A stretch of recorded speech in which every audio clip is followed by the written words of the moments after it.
শুভেচ্ছা প্রিয় দর্শক, স্বাগত জানাচ্ছি চ্যানেল আয়ের পর্দায় ফার্স্ট ওয়াশ এখন কি চাইয়ের আয়োজনের সাথে আছি আমি দীপ্তি চৌধুরী।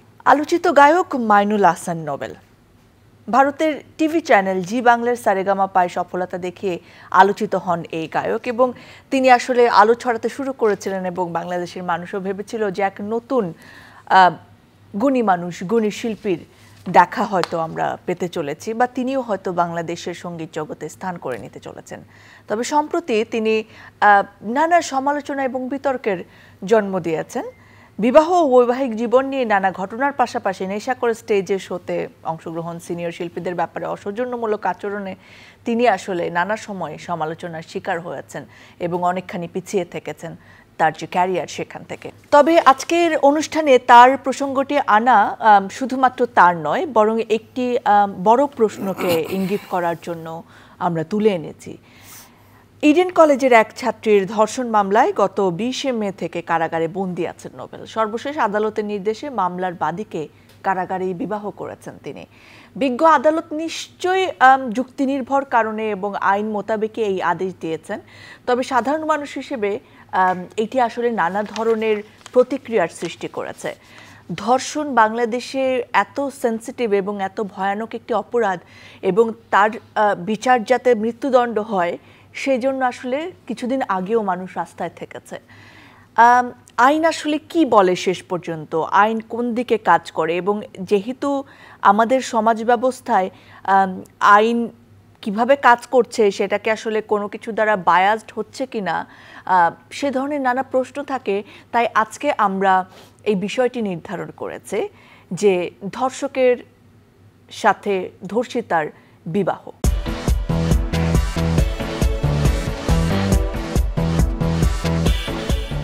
এই প্রশ্নবোধক চিহ্নটি রেখে আজকে আমাদের অতিথি যারা রয়েছেন তাদেরকে স্বাগত জানাচ্ছি।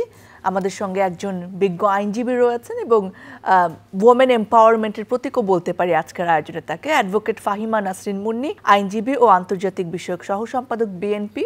আমাদের সঙ্গে রয়েছেন deputy attorney general for Bangladesh জনাব মির্জা আল মাহমুদ। আপনাদের দুজনকে স্বাগত জানাচ্ছি, অনেক ধন্যবাদ আমাদের সময় দেওয়ার জন্য। আমি নাসরিন আপা আপনাকে দিয়ে শুরু করতে চাই, বিকজ ধর্ষণের একমাত্র বিচার হবে মৃত্যুদণ্ড। এটা নিয়ে কিছুদিন আগেও আমরা রাস্তায় থেকেছি এবং আসিয়া যে আলোচিত শিশুর ধর্ষণ মামলা সেখানে মৃত্যুদণ্ডও হয়েছে। আবার কিছুদিন আগে যখন নোবেলের সঙ্গে তার মামলার বাদীর বিয়ে হয়ে যায় জেল গেটে, তখন আসলে প্রশ্ন এসেছে যে এটাকে কি আসলে ছেলে খেলা ধরা হচ্ছে কিনা। আপা আপনি আমাদের বলবেন যে আমাদের আইন আসলে কি বলে ধর্ষণ মামলার বিচারের জন্য সাধারণ মানুষের জন্য, আপনারা তো জানেনই। দেখেন, ধর্ষণ এর শাস্তি মৃত্যুদণ্ড, এটা আমাদের নারী শিশু নির্যাতন দমন আইন, যেটা বিশেষভাবে নারী এবং শিশুদের সুরক্ষা দেওয়ার জন্য করা হয়েছিল। বিভিন্ন সময়ে এটার অ্যামেন্ডমেন্ট হয়েছে, 2000 পরবর্তীতেও হয়েছে। সেখানেও কিন্তু যে ধর্ষণের ফলে যদি ভিকটিম ধর্ষিতার মৃত্যুর মতন দুর্ভাগ্যজনক ঘটনা ঘটে, সেই ক্ষেত্রে যে শাস্তি ধর্ষকের সেটা মৃত্যুদণ্ড আগেই দেওয়া ছিল। কিছু কিছু মামলা আছে যেই মামলাগুলো আপনার আপোষযোগ্য, আমাদের আইনেই বলা আছে। এটা ক্রিমিনাল প্রসিডিউর কোডের কথা বলছি আমি, অনেক পুরনো আইন, ব্রিটিশদের করা, কিন্তু সেটাই আমরা ফলো করছি বাংলাদেশে আজও। তো সেখানে যেহেতু বলা আছে যে কোন কোন মামলাগুলো আপনার আপোষ করা যায়, অত্যন্ত লঘু অপরাধ যেগুলো হয়, যেমন অ্যাসিড নিক্ষেপের মতন ঘটনা, ধর্ষণের মতন ঘটনা, খুনের মতো ঘটনা, পাচারের মতন ঘটনা, এগুলো ঘটনায় কখনো আপোষ হতে পারে না। এগুলো ঘটনা আপোষযোগ্য কোনো মামলা না। এটা তো মানে একটা কথা কি, আইনজীবী আমি সারা জীবন আমরা না, কিন্তু আইনজীবী হওয়ার প্রয়োজন এটা বোঝার জন্য কমন সেন্সই বলে দিবে আপনাকে, যে যেটা কমন সেন্স বলে ওটাই সাধারণত আইনের মধ্যে আসে আর কি। দেখেন যে যেই সব অপরাধে অভিযুক্ত ব্যক্তি সাজা সাধারণত কম থাকে, অত্যন্ত কম, এবং যেই আপোষের মাধ্যমে নিষ্পত্তি করা যেতে পারে যেই মামলাগুলো, সেই ধরনের মামলাই আপোষযোগ্য হিসেবে সাধারণত ধরা হয় আইনে। আর অন্যদিকে গুরুতর অপরাধ যেমন ধর্ষণ, এটা তো worst form of violence against women, worst মানে সবচাইতে নিকৃষ্টতম, সবচাইতে জঘন্যতম। এটাতে শুধু ধর্ষণের ফলে যে একটা নারীর ফিজিক্যালি বিষয়টা কিন্তু তা না, মানসিকভাবে তাকে ক্রিপল করে দেওয়া হয়, ইমোশনালি সে টোটালি ক্রিপল হয়ে যায়, একেবারে পঙ্গুত্ব যেটাকে বলে আর কি। ধর্ষণ, এখন ধর্ষণ যে করে আর যে আমি ভিকটিম শব্দটা খুব বলি না, আমরা বলি সার্ভাইভার, বাঁচার আকুতি নিয়ে বেঁচে থাকি তো আমরা, চেষ্টা করি, কারণ মারা তো অনেকেই যায় অনেক ঘটনায়। এখন হয় কি যে ধর্ষণের মতন আপনি যেই ঘটনা আসিয়া শিশু আসিয়ার কথাটা বলেছেন, যেটা এই সাম্প্রতিক সময় খুবই আলোচিত। আপনার মনে আছে সুবর্ণচরে 4 বাচ্চার মাকে নোয়াখালীর একটা গ্রামে ধানের শীষে ভোট দেওয়ার জন্য আওয়ামী লীগ, সেই স্বৈরাচার ফ্যাসিস্ট আমলের কথা বলছি আমি, যখন তাকে ব্রুটালি গ্যাংরেপ করা হয়েছিল, এবং সেই গ্যাংরেপের ফলে ওই নারী, ওনার যেই মানসিক অবস্থা, ওনার যেই শারীরিক অবস্থা, ওনার যেই আপনার ইমোশনাল যে অবস্থা, তারপরে যখন দেখা যায় সেই ধর্ষক উচ্চ আদালত থেকে জামিন নিয়ে বেরিয়ে যায়, কি ভীষণ রকমের একটা মেসেজ, কি ভীষণ একটা হয় কি, আমি আর আপনি আমরা যদি আইনের শাসনের কথা বলি, আইনকে তার নিজের মতো চলতে দিতে হবে নিজস্ব গতিতে। আমরা বলি আইনের ভাষায় যে জাস্টিস ডিলেড, জাস্টিস ডিনাইড, খুব বেশি দেরি করবেন না বিচারে, তাহলে অনেকটা ন্যায় বিচারে বিঘ্ন সৃষ্টি করে। আর একটা সেন্টেন্স আছে পাশাপাশি, জাস্টিস হারিড, জাস্টিস বারিড, জাস্টিস তাড়াতাড়ি বিচার করবেন না, তাহলে মনে হবে যে কবর দিয়ে দিয়েছেন বিচারটাকে, তাহলে বুঝেন বিচারটা হতে হবে কত সাবধানে। আর আপনি যে একজন সিঙ্গারের কথা বললেন, সে যেই হোক, এখন তার জন্য আলাদা আইন, তার জন্য আলাদা বিচার তো হতে পারে না। সে কোন আইনে, সে কিভাবে আপনার ওই পেয়েছে, ওই জামিন পেয়েছে, দেখলাম জামিন নিয়ে বেরিয়েছে এরকম একটা অপরাধে, আর যেই মেয়েটা বাদী এবং পরবর্তীতে বিয়ে হয়েছে জেলখানায়, না ওই সিঙ্গার যে, জি জেল গেটে। তো এটা আমার কাছে মনে হয়েছে মানে মকারি করা যাবে না আইনকে নিয়ে, আইনটাকে অত্যন্ত স্পর্শকাতর আইনের বিষয়টা, ধর্ষণ অসম্ভব আলোচিত, স্পর্শকাতর, মেয়েদের বিরুদ্ধে অস্ত্রের মতো বিভিন্ন। সময় বদলে যায় কিন্তু সৌন্দর্যের সংজ্ঞা বদলায় না, রূপ বদলে যায় কিন্তু আভিজাত্যের মানে একই থেকে যায়। ঐতিহ্য যখন আপন করে নেয় আধুনিকতাকে, তখন সৌন্দর্য ঠিকই খুঁজে নেয় স্যান্ডেলিনাকে। স্মরণের ছোঁয়ায় তোমার উপমায় বদলে দিলে যে আমার। স্যান্ডেলিনা সো, রূপচর্চায় আভিজাত্য। সময় ব্যবহার করেছে। আজকে নতুন বাংলাদেশে আমরা এই ধরনের ঘটনা দেখতে চাচ্ছি না।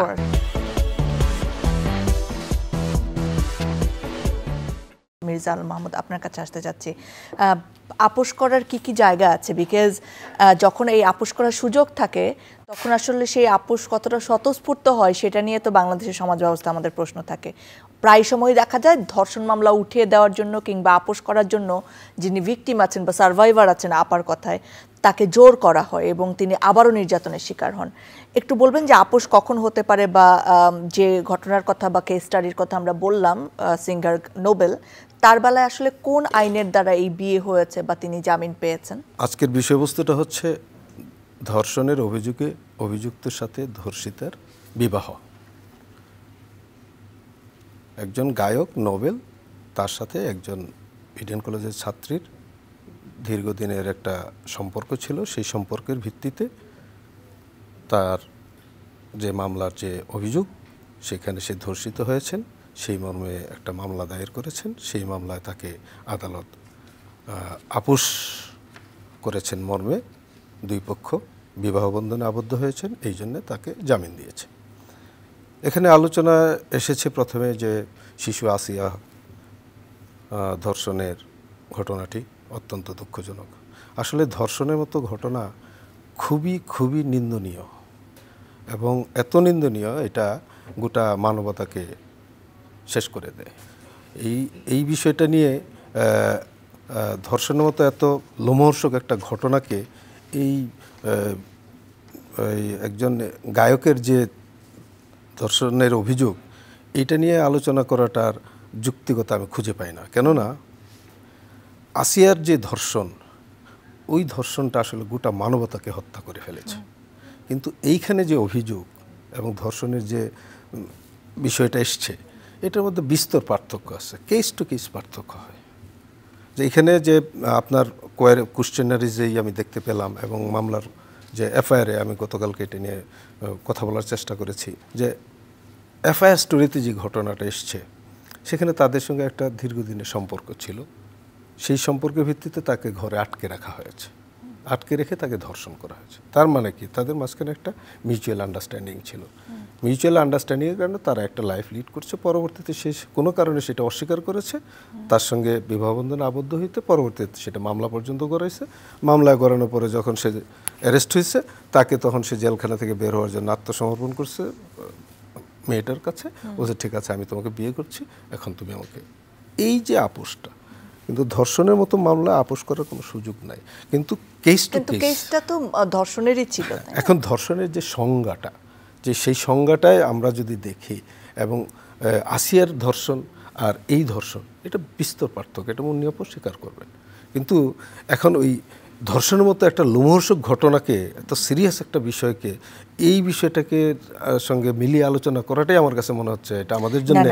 আমার কথা হচ্ছে এইটার পরের প্রশ্নটা আসবে যে যে কেউ কি তাইলে তার ধর্ষণ মামলায় দিয়ে দিতে পারে, তাইলে আবার ধর্ষণ মামলাকে আমরা কিভাবে এত হার্ডলি হ্যান্ডেল করব? আসলে এটার মৃত্যুদণ্ডই হইতে হবে, এই জায়গাটাতেও আমি আসবো পরে।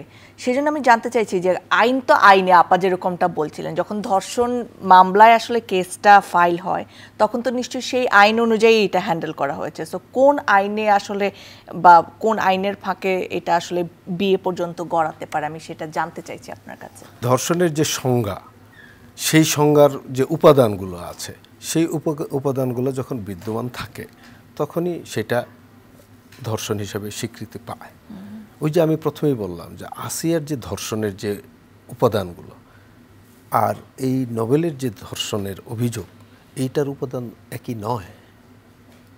যেহেতু এই বিষয়টা একই নয়, আবার at the same time both the parties, দুই পার্টি তারা মিউচুয়ালে, যে আমরা বলি না যে মিয়া বিবি রাজি তো কিয়া করেগা কাজী, বিষয়টা এরকমই কিন্তু বাস্তবতা, যে দুই পক্ষ যেহেতু, একজন আমি অভিযোগ করেছি, অভিযুক্তের বিরুদ্ধে আমার অভিযোগ, কিন্তু আমি এখন মেনে নিয়েছি যে না ঠিক আছে এটা আমার অভিযোগটা নেই। এবং এইটার পিছনে মূল কারণটা হচ্ছে তাদের যে পূর্ব যে সম্পর্কটা, দীর্ঘদিনের যে একটা প্রণয়ের সম্পর্ক, এবং এইটা কিন্তু এস্টাবলিশ যে দীর্ঘ 9 মাস ধরে তাকে আটকে রেখে ধর্ষণ করছে, এটা কি বিলিভেবল? বলেন আমাকে। আপনার কাছে আমার প্রশ্ন যে আপনারা তো অনেক কেস দেখেন আসলে, সেই জায়গায় নোবেল নিশ্চয়ই প্রথম ঘটনা না যেখানে ধর্ষণ মামলার পরে বিয়ে হয়েছে, এরকম নিশ্চয়ই আরও অনেক ঘটনা আছে।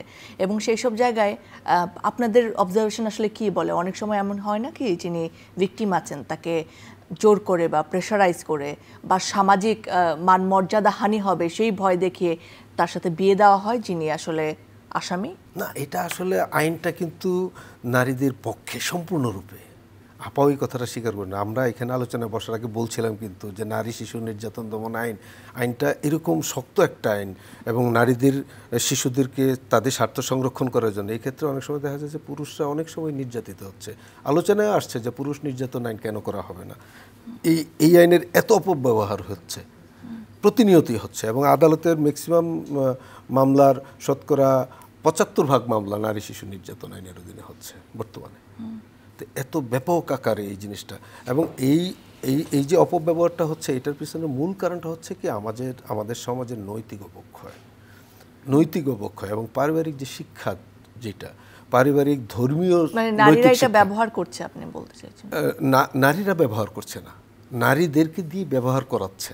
আচ্ছা, মুন্নি আপা আপনার কাছে যেতে চাইছি যে ভাই বলছিলেন যে অনেক কঠিন আইন আমাদের, এবং আলাদা একটা এরকম নারী ও শিশু নির্যাতন বিরোধী আইন, আমরা অনেকদিন ধরে এটার প্রচারণার জন্য কাজ করছি, আপনারা কাজ করছেন, ভোকাল হয়েছেন, কিন্তু তারপরেও তো আমরা নারীদের মানে সুবিচার পাইনি নানা জায়গায়। ধর্ষণ মামলা বেশিরভাগই ঝুলে থাকে বছরের পর বছর তাদেরকে, এবং যিনি ভিকটিম রয়েছেন তিনি অনেক সময় মানে রীতিমতো হেনস্থার শিকার হন নানা জায়গায়, ইনফ্যাক্ট আদালত প্রাঙ্গণেও তাদেরকে এমন সব প্রশ্নের মুখোমুখি হতে হয়। এটা নিয়ে আপা কিছু বলবেন যে কেন আসলে এত কঠিন আইন থাকার পরেও সুবিচার নিশ্চিত হয় না? হ্যাঁ, তার আগে একটু আইনটা বলি যে নারী শিশু নির্যাতন দমন আইন 2000-এ আমাদের 9-1 যে ধারাটা, ধর্ষণজনিত কারণে মৃত্যু ইত্যাদি শাস্তি কিন্তু কঠিন। যদি কোনো ব্যক্তি কোনো নারী বা কোনো শিশুকে ধর্ষণ করেন তাহা হইলে তিনি মৃত্যুদণ্ডে বা যাবজ্জীবন সশ্রম কারাদণ্ডে দণ্ডনীয় হইবেন এবং ইহার অতিরিক্ত অর্থদণ্ডেও দণ্ডনীয় হইবেন। সাথে ব্যাখ্যা আছে, বেশ কতগুলো সাবসেকশন আছে, আমি সেটাই গেলাম না। তার আগে বলি যে পেনাল কোড, আমাদের যে সাধারণভাবে যে অপরাধগুলো ঘটে সমাজে, সেখানে যে অপরাধগুলোর শাস্তির কথা বলা আছে বহু আগের, এটা অনেক ব্রিটিশ আমলের তৈরি, সেখানেও ৩৭৫ ধারায় আপনার বলা আছে যে রেপ, কি rape, a man is said to commit rape who except in the case hereinafter accepted has sexual intercourse with a woman under circumstances falling under any of the 5 following descriptions. Firstly, against her will. যে what is rape? কি rape কাকে বলে? ধর্ষণ। Against her will, তার ইচ্ছার বিরুদ্ধে। The most important part. Exactly. That is rape. 2. Secondly, without her consent. তার কোনো ইচ্ছা নেই, consent. Third, with the consent, when her consent has been obtained by putting her in fear of death or of hurt. এরকম কিছু জিনিস আছে। আমি যখন একজনকে ভীষণ ভয় দেখাবো যে মেরে ফেলবো কিন্তু, হ্যাঁ, তাহলে মেয়েটা কি করবে তখন? ভয়, ভীষণ ভয়, মৃত্যু, জীবনের ভয়। তখন এগুলো এক্ষেত্রে এটাকে বলে সংজ্ঞা, ডেফিনেশন, রেপ। আপনি যেই কথাটা বলেছেন এটা ভীষণ ইম্পর্টেন্ট। আমি তো বহু মানবাধিকার সংগঠনের সাথে জড়িয়ে আছি দীপ্তি, এই জন্য আমি সারা জীবনই আমার ওই মহিলাদের রাইটস, শিশুদের রাইটস নিয়ে কাজ করেছি। সেই জন্য বলি, এই ধরনের মামলায় একটা অবস্টাকল হচ্ছে সাক্ষী। এই ধরনের মামলায়, এই যে নারীদের যেই মামলাগুলো, রেপ, পাচারের মামলা, যৌতুকের মামলা বলেন, এগুলোতে সাক্ষী আসে না। আর সাক্ষী আসলেও সাক্ষীকে আদার সাইড, মানে আসামি পক্ষ, আপনি মনে করেন কোনোভাবে প্রভাব বিস্তার করেছে, তাকে টাকা পয়সা একরকম কিংবা অন্য রকম প্রভাব আছে, হ্যাঁ, সেই রকম করে দেখেই এই মামলাগুলো আপনার ঝুলে থাকে। সুবিচার পাওয়া তো মুখের কথা না, সুবিচার পেতে হলে আপনার এই ধর্ষণ মামলায় যদি ধরেন, এটার তদন্তের যে একটা অসম্ভব ইম্পর্টেন্ট এবং সেন্সিটিভ একটা ব্যাপার। আমরা বারবার বলি যে এখানে পুলিশকে আলাদা সেট অফ পুলিশ দরকার আমাদের, যাদের মাইন্ড, মন, মানসিকতা সব কিছুতে থাকবে, ওইভাবে সেন্সিটিভ হবে, ওইভাবে সেন্সিটিভিটি থাকতে হবে তাকে, যে আমি ধর্ষণের মামলা, ধর্ষণের অভিযোগ দেখিয়ে দিলাম, কিছু একটা সুবিধা পেয়েছি, দেখিয়ে দিলাম যে ধর্ষণের ঘটনা ঘটেনি, মানে ফাইনাল রিপোর্ট দিয়ে দিল, হ্যাঁ, তাহলে আর মামলাই আগাবে না, শেষ, মামলা শেষ। তদন্ত, কাজেই তদন্ত, তারপরে আসে বিচার। এখন বিচারে নিম্ন আদালতে যেহেতু এক মিষ্টি সকাল, কানে কানে কিছু গুনগুনিয়ে বলে যায়, কাছে আয়, ভেসে যায় হাজার ফুলের ঠিকানায়, ছুঁয়ে দে, ডুবে যায় সুগন্ধে সেই সীমানা।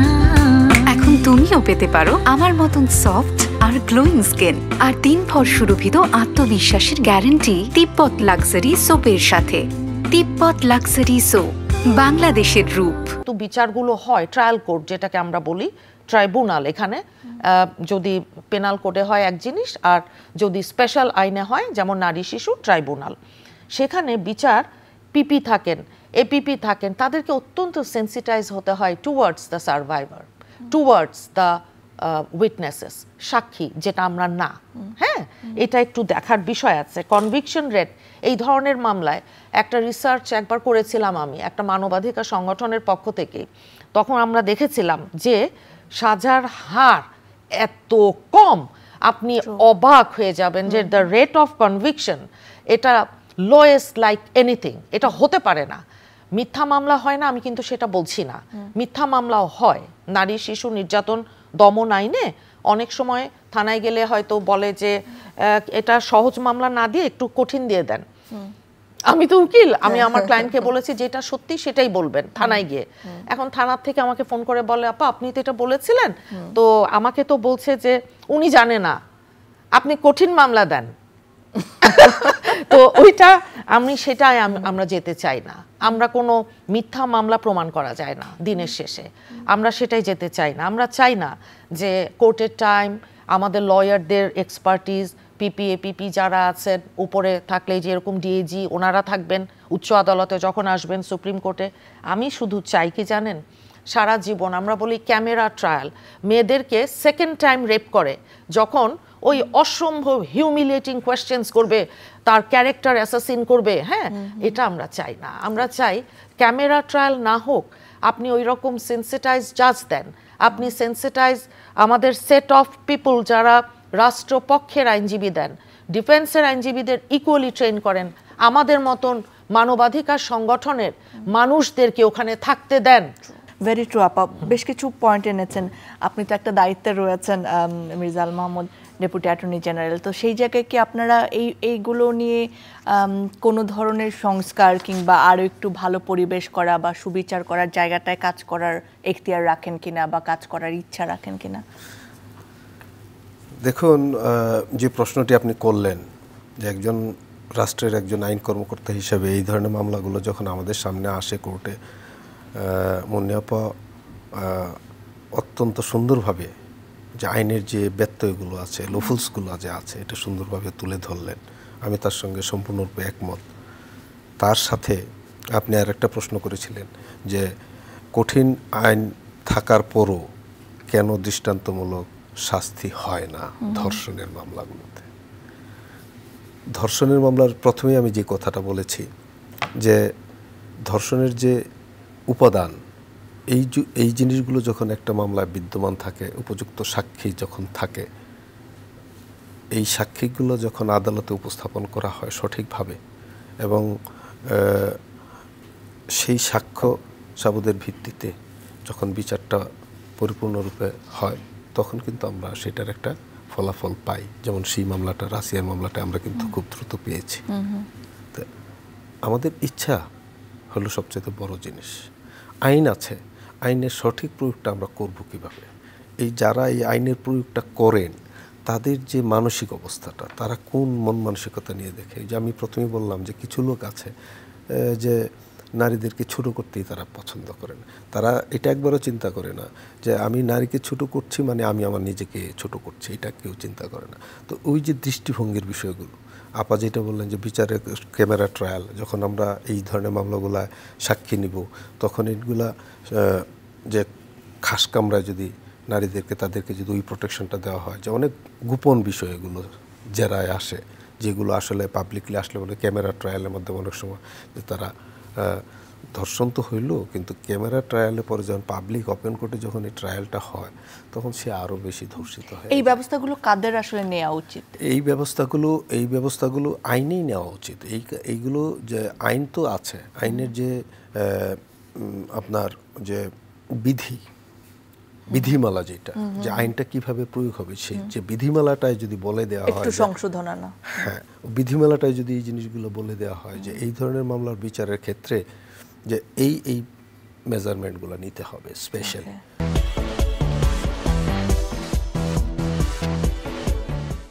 আপা, আপনার কাছে এটা শুনে শেষ করব যে ভাইয়ের কাছ থেকে এটা শুনছি না, কারণ পুরুষ নির্যাতনের কথা আসছিল, যে অনেকেই আছেন যে এটা যেহেতু শক্ত আইন, ওই শক্ত কেস করার জন্য এটাকে ব্যবহার করেন এবং নানা সময় হুমকিও দেন, আমি কিন্তু নারী নির্যাতনে মামলা করে দেব। সেই জায়গায় কি যদি মিথ্যা মামলা হয় তার প্রতিকারে কিছু আছে কিনা? আছে, কিন্তু সেটার প্র্যাকটিসটা নেই দীপ্তি, আনফরচুনেটলি। যেমন জানি না আমরা, হ্যাঁ আমরা জানি না, মানে প্র্যাকটিসটা নেই, ইমপ্লিমেন্টেশনটা নেই। কিরকম আমরা যদি জানতে পারি যে কোনো একটা মিথ্যা অভিযোগে কেউ মামলা করেছে, তাহলে বাদীর বিরুদ্ধে মামলা করার প্রভিশন কিন্তু আইনেই আছে, কিন্তু সেটা হয় না, সেটা হাজারে একটাও হয় না, সেটা এত রেয়ার। এই প্র্যাকটিসটা ভীষণ বাড়ানো উচিত। যেমন স্পেসিফিক যে মামলার কথা আপনি বলেছেন, সিঙ্গার নোবেল, এখন আমার কেন জানি মনে হচ্ছে একটু পরে তার স্ত্রী যিনি বিয়ে করেছেন জেলে, এখন এই তার সাথে বিয়ে যদি আগেই হয়ে থাকে, আপনি জানেন যে আমাদের দেশে 100টা মামলা বিয়ের ভেতর 100টা বিয়ে কখনো রেজিস্ট্রি হয় না। বিয়ে এখন রেজিস্ট্রেশন হয়নি দেখে বিয়ে হয়নি, ধর্ষণ মামলা দিয়ে দিয়েছে, এটা কিন্তু দেখার ব্যাপার আছে যে তার পক্ষের আইনজীবী হোক আর অন্য অপর পক্ষে যেটাই হোক, আইনজীবী না হোক, কিন্তু একটা এক্সাম্পল সেট করবার জন্য, যে ভবিষ্যতে কোনো মেয়ে মিথ্যা কোনো মামলায় কারো বিরুদ্ধে যেন মামলা না করে। পুরুষ নির্যাতন যে হয় না তা কিন্তু না। আমার কাছে একটা ছোট্ট আমার নিজের পার্সোনাল এক্সপিরিয়েন্সে শেষ করি। এক ভদ্রলোক এসছেন, ক্লায়েন্ট, তো এসে বললেন যে আপা আমার এক বন্ধুকে তার স্ত্রী অকথ্য ভাষায় গালাগালি করে 24 ঘন্টা, তো মামলা করতে হবে। তা আমি বললাম বুঝতে পারছি না আমি, তাহলে আপনার বন্ধু উনি কোথায়, তার সাথে কথা বলতে হবে তো, কি ব্যাপার কি, আচ্ছা আরেকদিন আসবো। তা আরেকদিন আরেক ভদ্রলোককে নিয়ে আসছেন ওনার বন্ধু, তো এসে বললেন যিনি প্রথম দিন এসছেন উনি নাকি ভিকটিম, বিরাট বড় সরকারি চাকরি করেন যদিও, বললেন উনি ভিকটিম, কিন্তু উনি বলতে পারছিলেন না। বললো আমি খুব অ্যাবিউজডের শিকার, কারণ আমার স্ত্রী মানে আমাকে এরকম ভীষণ বকাঝকা করেন। তো পরে খবর নিয়ে দেখা গেল ঘটনা সত্যি, যদিও মামলা আমরা করতে পারিনি, কারণ পুরুষদের নারী নির্যাতন যেমন আমাদের একটা ফোরাম আছে, পুরুষদেরও এটা দরকার আছে। কারণ আপনি নিশ্চয়ই জানেন যে অনেক জিনিস আছে আমাদের সমাজে কিংবা পরিবারে যেটা আনটোল্ড, বলা হয় না, বলা যায় না, তার মানে এটা না যে চোখ বন্ধ করে থাকলেই আমি দেখছি না, আমরা দেখছি। কাজেই পুরুষ প্রয়োজনীয়তা তৈরি হয়েছে, অবশ্যই হয়েছে। এই বিষয়ে নিশ্চয়ই আমরা কথা বলবো। মির্জা আল মাহমুদ, আপনি যদি এই বিষয়ে ছোট্ট কিছু বলতে চান একেবারে 30 সেকেন্ডে। না, সে বিষয়টা তো আসলেই সত্য যে যারা আসলে নারী এবং পুরুষ, স্বামী এবং স্ত্রী, এটা হচ্ছে আদি প্রথম সম্পর্ক। তারপরে এই সম্পর্কটাকে যত বেশি অটুট রাখা যায়, এই অটুট রাখার ক্ষেত্রে দুইজনকে স্যাক্রিফাইসিং মাইন্ডের হইতে হয়। এখন এই ক্ষেত্রে যেহেতু আমাদের সমাজটা পুরুষতান্ত্রিক সমাজ, পুরুষকে সংসারের আয় ব্যয়ের বিষয়টা মাথায় রেখে আয় করতে হয়। এখন আবার দেখা যাচ্ছে নারীরাও সমাজে ইনকাম করে, দুইজনই যখন ইনকাম করতে যায় তখন পরিবারের বাচ্চা কাচ্চারা তারা কিন্তু অনিশ্চয়তার দিকে চলে যায়, বাবা মার আদর থেকে বঞ্চিত হয় বাচ্চারা। এই যে অনেকগুলো বিষয় কিন্তু এগুলোর সঙ্গে জড়িত। পুরুষরা কখনো কখনো তারা নিজেরা এগুলো সহ্য করে, নারীরাও সহ্য করে সেম কোনো। এখন দুইজন সহ্য করতে করতে দেখা যায় যে প্রথমে যে কথাটা বললাম যে না, স্বামী স্ত্রীর সম্পর্কটা যখন তৃতীয় ব্যক্তির কাছে চলে যায় তখনই কিন্তু সমস্যাটা তৈরি হয়। স্বামী স্ত্রীর সম্পর্কের বিষয়গুলো যদি দুজনের মধ্যেই থাকে, ওই বেডরুমের ভিতরেই থাকে, তাহলে কিন্তু সমস্যাটা আর আগায় না। আমাদের মূল ওই জায়গাটা কনসেন্ট্রেশন করতে হবে যে স্বামী এবং স্ত্রীর যে সম্পর্কটা মর্যাদার বোধ, বিশ্বাস এবং আস্থার সম্পর্ক, এইটা আগে প্রতিষ্ঠিত করতে হবে। যতক্ষণ পর্যন্ত আমরা স্বামী স্ত্রীর সম্পর্কটাকে সম্মানের জায়গায় নিয়ে যেতে না পারবো, ততক্ষণ পর্যন্ত এই যে পুরুষ নির্যাতনের ঘটনাটা একটুখানি ম্যারেজ অ্যাডভাইসও দিয়ে দিলেন। অনেক ধন্যবাদ আপনাদের। একটা লাইন বলবো, জি শিওর প্লিজ। আমার ছোট ভাইয়ের কথার সাথে আমি অ্যাডিশন আর কি, আমাদের এই সমাজটা এটা প্যাট্রিয়ার্কাল সোসাইটি, পিতৃতান্ত্রিক। হ্যাঁ, আর এখানে যেহেতু আমাদের জনসংখ্যার অর্ধেকের বেশি নারী, 51%, কাজেই আমাদেরকে পিছনে রেখে কেউ সামনে হনহন করে হেঁটে চলে যাবে সেটা হবে না, সাথে নিয়েই আগাতে হবে। তাহলেই পরিবারে, সমাজে এবং রাষ্ট্রে সত্যিকার অর্থে একটা স্থিতিশীলতা আসবে। অনেক ধন্যবাদ আপনাদের দুজনকে। প্রিয় দর্শক, এই বিষয়টিকে আলোচনার টেবিলে আনার আগে আমাদের আসলে অনেক ভাবতে হয়েছে, because it's very very sensitive. তবে যে দুটি বিষয় আমাদের বিজ্ঞ আলোচক বৃন্দ এনেছেন, যে একটি ধর্ষণ মামলা হ্যান্ডেল করার যে ব্যাপারগুলো, সেই জায়গায় আমাদের সংস্কার আনা দরকার, এবং সেটি যারা আনবেন আমি অনুরোধ করব যে এই সরকার যদি পারেন তাদের সময়কালে, সেটা তো অবশ্যই, আদারওয়াইজ যারা নির্বাচিত সরকার আসবেন খুব শীঘ্রই নিশ্চয়ই, তারা অবশ্যই এটি গুরুত্বের সাথে দেখবেন। অ্যান্ড নাম্বার 2, যে যখন আসলে একটি আইন অনেক শক্তিশালী হয় তখন সেটি অপব্যবহার করা হচ্ছে কিনা, এবং নারী নির্যাতন আইনের বিরুদ্ধে পুরুষরা আসলে মাঝে মাঝে ভিকটিম হচ্ছেন কিনা, সেই জায়গাটিতে নজর রেখে নিশ্চয়ই আমাদের যারা কর্তৃপক্ষ থাকবেন তারা কোনো ব্যবস্থা নেবেন। এই প্রত্যাশা এবং আয়োজন আমাদের পক্ষ থেকে রেখে আজকে বিদায় নিচ্ছি। আবার দেখা হবে, আবার কথা হবে।